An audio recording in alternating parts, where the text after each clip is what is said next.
A headphone jack. First things first, the iPhone SE has a headphone jack, and we'd very much like it if Apple kept things in place for the iPhone SE too. If Apple doesn't mess with the design of the next iteration, there's little reason to see it removed.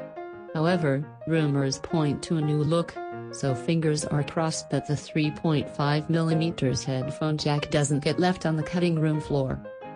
A better battery.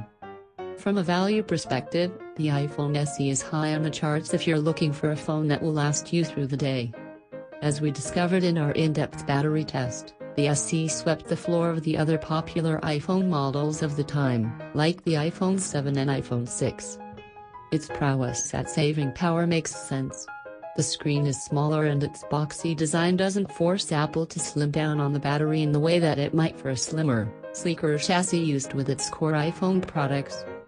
While we're short on complaints about the SE's battery performance, it can only get better, right? We'd like to see Apple pushing some boundaries with its next phone with numbers that take it even higher.